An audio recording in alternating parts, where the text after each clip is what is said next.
La dernière fois que je me suis joint aux opérations de la division 98, c'était à l'intérieur d'un tunnel où étaient retenus des otages, au cœur de Khan Younes. Ici, la région est différente, au sud Liban, une zone pastorale. En pleine nuit, nous sommes contraints de rouler les feux éteints. Le danger est palpable. אנחנו עושים מאוד גבוהים כדי להימנע מחשפות לאויב, וזה מה שמונע ממנו לזהות אותנו. איזה התראות יש? יש כל הזמן התראות על תמ"ס, על נונטטים. זה בעיקר הדבר, בגלל השליטה המבצעית שלנו במרחב, ולכן זה יותר איומים מרחוק. La division 98 est composée de 4 brigades. Commando, parachutistes, la 7e brigade blindée et l'unité Yahalom. Outre les manœuvres terrestres, comme à Gaza, leur rôle est aussi de découvrir les sites souterrains de l'ennemi. Et c'est ce à quoi nous sommes exposés, pour la première fois, en marchant lentement, calmement et dans l'obscurité, jusqu'au puits d'entrée du tunnel. האויב שהיה בתוך התת-קרקע נלחם איתנו, הצלחנו לזכות את המתחם ובעצם להשתלט לו על המקום שהוא בנה במשך שנים רבות.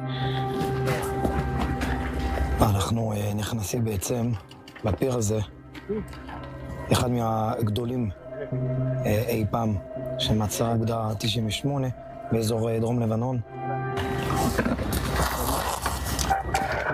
La descente est raide, un dénivelé de plus d'1 mètre. Nous descendons prudemment et découvrons une vaste infrastructure où se trouvent tous les moyens nécessaires pour mener des activités terroristes.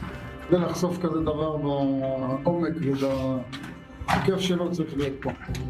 צריך ללכת פה. יכול להיות שהם תכננו להביא חטופים פה אפילו? גם כן? אני לא יודע להתייחס לזה. ואנחנו עושים הכל כדי שהם לא יעשו את זה. הם לא יצליחו לממש את זה. בואו נמשיך. Il est difficile de savoir si le Hezbollah avait effectivement prévu d'amener les otages ici. Les soldats n'ont trouvé aucune preuve. Mais ce que nous avons trouvé après 100 mètres de marche, nous le comprenons très bien. On peut se rendre compte ici des années qu'il a fallu pour construire ce tunnel. On ne parle pas de simple tunnel, on parle de site souterrain. היה פה קרב, היה גם בתת-קרקע נוסף פה מקביל, שהוא קטן יותר, קרב נוסף. הרגנו חלק מהמחבלים. אנחנו נמצאים מאות מטרים, אני לא אגיד מיקום מדויק מהגבול. אנחנו מעריכים שהתוכנית הייתה גם להיערך כאן ולפעול מכאן, גם לאפשר להם פיקוד ושליטה על כוחות במרחב, וגם לשלוח מכאן, אתם תכף תראו, לשלוח מכאן מחבלים רבים, כי התשתית הזאת ערוכה לשהייה של הרבה מאוד אויב. Ici, sous nos yeux, se trouve un entrepôt militaire avec une quantité énorme d'armes. Des armes professionnelles, non artisanales, principalement iraniennes.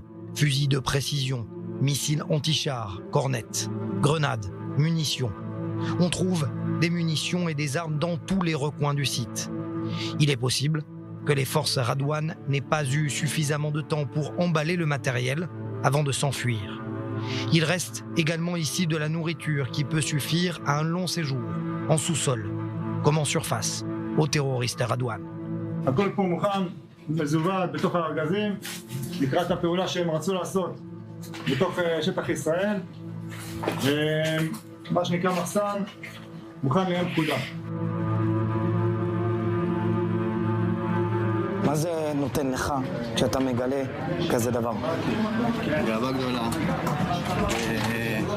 תחושה טובה שאנחנו יכולים להחזיר את הביטחון לתושבי הצפון. עומדים במשימה. הכי חשוב. On trouve ici également des salles de contrôle. Et bien sûr des toilettes et des douches. La preuve, ces grands réservoirs d'eau sont disposés tout au long du site. Cela fait plusieurs minutes qu'on marche à l'intérieur de ce tunnel, de ce site souterrain. Et on ne voit pas la fin.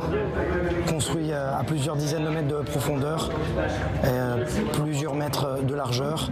Cela a mis sans doute plusieurs années au Hezbollah pour construire ce type de tunnel. Ces matelas qui étaient entreposés les uns sur les autres. Ici, les terroristes avaient prévu de rester autant que possible pour mener des attaques depuis le territoire libanais et peut-être aussi sortir pour s'infiltrer en Israël. אנחנו לא רוצים לאפשר לאויב את המסוגלות לחזור לכאן, אנחנו לא רוצים שהוא יחשוב שהוא יכול לחזור לכאן, זה אומר שאין אויב פה במרחב שאנחנו לא נהרוג אותו, אין פה תשתית במרחב שאנחנו לא נשמיד אותה, עד שהמצב של תושבי הצפון יאפשר להם לחזור הביתה. Nous quittons ce qui peut être défini comme un atout stratégique construit par le Hezbollah dans le secteur oriental de la frontière. Et nous n'avons pas encore tout vu. Ici, une autre porte. Là, une autre ouverture. Puis, on nous demande d'éteindre toutes les lumières. À cause des alertes de missiles anti-chars, nous avons passé près de 2 heures sous terre. Le Hezbollah a investi des millions de dollars pour construire ces sites sous les villages civils.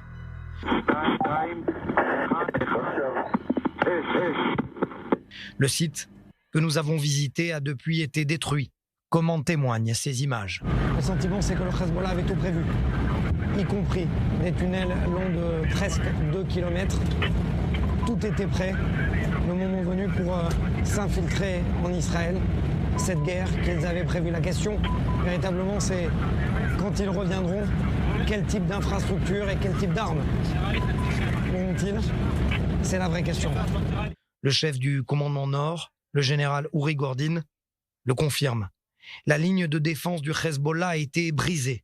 Quand on est bien préparé, le risque n'est pas si grand. C'est ça qui nous donne la confiance et le fait de ne pas avoir peur de combattre. Quand on sait qu'on a tout ce qu'il faut avec nous, qu'on est entraîné pour ça, que l'armée fait tout ce qu'il peut pour nous protéger aussi, nous, les soldats, qu'ils ne nous envoient pas comme d'achat à canon juste au front. Donc ça donne la sécurité et ça donne l'envie de continuer. Mais les combats continuent.